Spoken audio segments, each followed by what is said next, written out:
Guys, welcome to Boomstick Tactical. Merry Christmas. Today is December 26th, the day after Christmas. I hope every one of you all is doing well. Today I've got a special treat for you all. Of course, in honor of it being the Christmas season, I'm wearing my Christmas Story shirt. You know, we're out here shooting guns. Figured it'd be appropriate. You know, you see a picture of Ralphie here. You know, you'll shoot your eye out. Hopefully we're not going to be like Ralphie and shoot our eye out, but you know, we're going to be out here and have some fun. This Christmas I received a very special gift that I'm going to show you here in just a moment. It is something that I have been looking for a while, and I was actually surprised by it from my family, so I'm really appreciative of that. So let's open the box up and let me show you what I've got. Alright guys, some of you can probably tell from the box, of course this is a Smith and Wesson. This particular gun is the 4506. This model was made up until 1999 or maybe early 2000s, and this thing is a beast. It is an all stainless steel gun.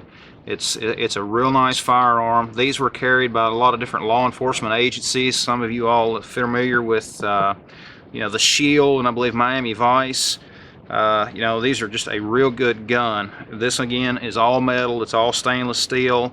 You know, this is one of the last ones prior to everybody going to the polymer frame handguns. This of course is a 45 caliber.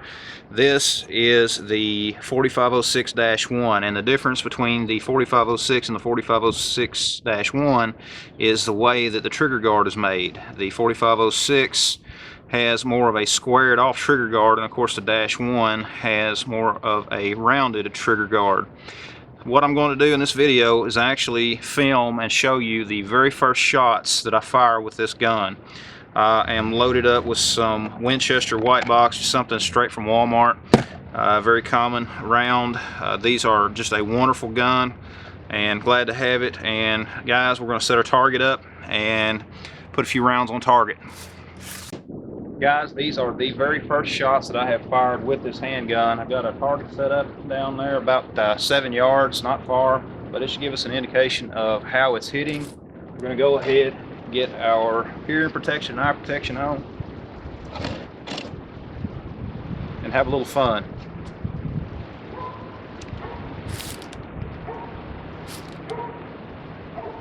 Got a magazine in the chamber. Time to chamber around and see how it does.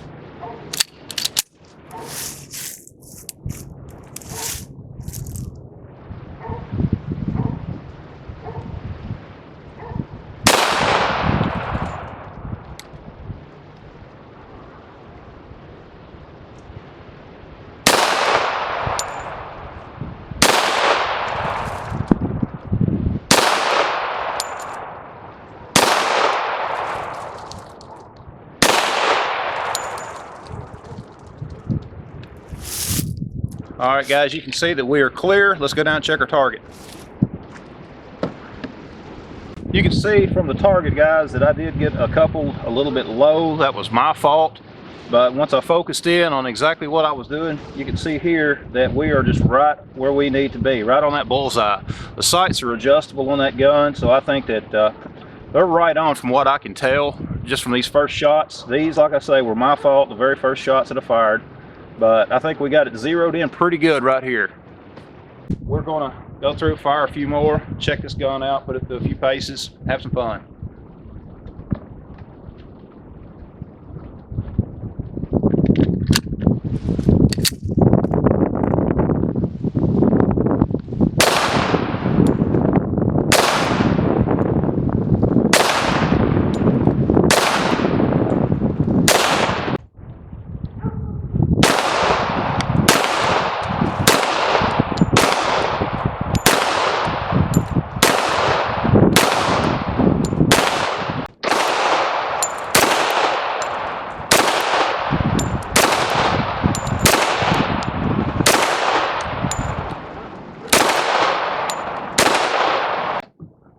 To show you guys the reliability of this gun, what I'm actually going to do is I'm actually going to load up some empty cases. You can see that they have already been fired. This is some from when we were shooting just a moment ago, and I'm just going to put a few of these in here.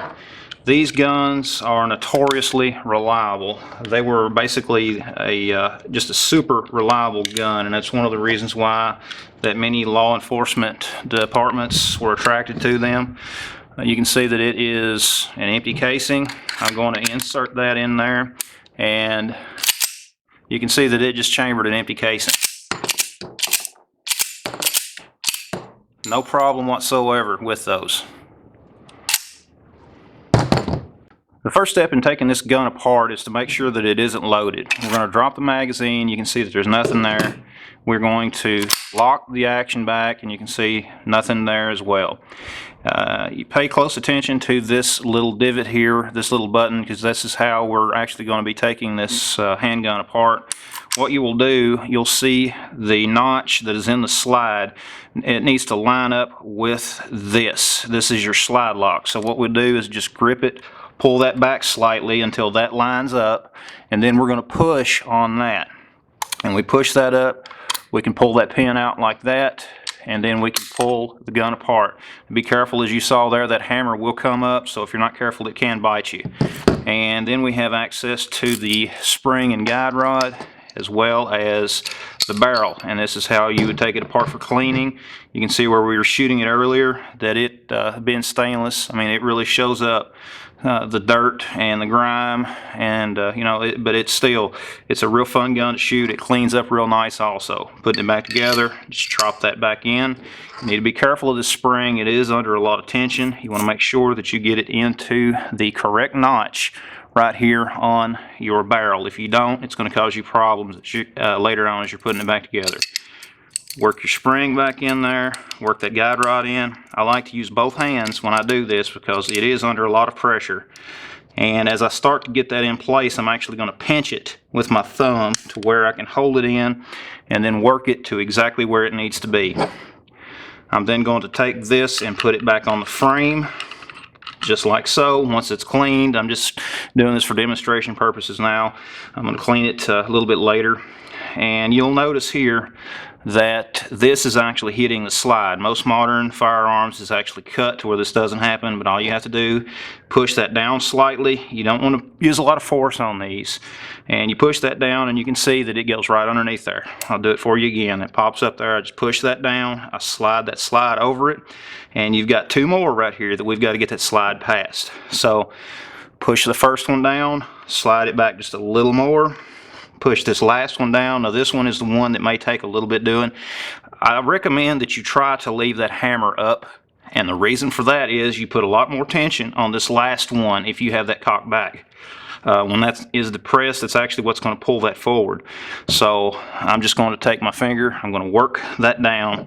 Sometimes a little pencil or just anything works fine, but once you push that down, it's going to slide back just like that.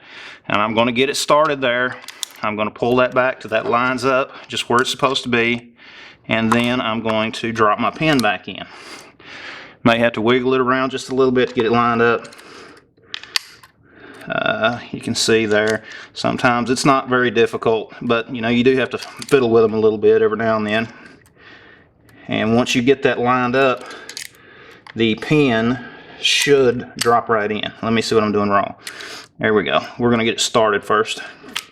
Alright, we got it started, pulling that back, and then simply snap that right back in place, just like that. Alright, good there. The decocker works. Of course, with this gun, once again, it does have the magazine safety disconnect. So even when that safety's off, if it does not have a magazine in it, it's not going to fire. So we're going to put our magazine in, function test it. Alright, cycle it back, release. Works fine. Guys, some of the features on this gun include adjustable sights. They are adjustable for both windage and elevation. I also like the guards that are over these. It also has a decocker. The safety is a decocker also. You can see here, and it is ambidextrous. You flip that down to decock the weapon, and the trigger it's useless at that point. That's one of the features on it. Another one of the features is that it has a magazine safety. You can see as I pull the trigger, you can see that it is moving that hammer, but if I drop the magazine out of it, the trigger is virtually dead. Now some people like that, some people do not. As far as for me, for the purposes of this gun, that does not bother me. This is a real nice firearm. I'm real glad to get it. You know, it's extremely fun to shoot, and I hope to shoot it for many years to come. And I would like to thank my family, of course, for getting me this. You know, and I also want to thank the folks over at Barron Outdoors. Todd, he has been on the hunt for one of these for a while, and you know, my mother ironically actually picked it up for me for Christmas, and I'm real glad to get it. It's a lot of fun. It seems that Todd played the you know, Santa's helper, I suppose, on that, and so I just want to show you know, recognize him for his efforts in finding this for me. He had been looking for one for me for a while. Really appreciate it. Guys, do you have a favorite gun out there, something that you have been hunting for, something that you may not even be made anymore? Like I say, they quit making these back in the late 90s. If there is, drop me a comment down below and let me know what it is. Anyways, guys, hope you liked the video. I would appreciate it if you would give it a thumbs up. Also, be sure to subscribe. Thanks for watching. And guys, it's just a lot of fun on here. I really love shooting these. It's just a lot of fun. Thanks for watching, guys. We'll see you next time.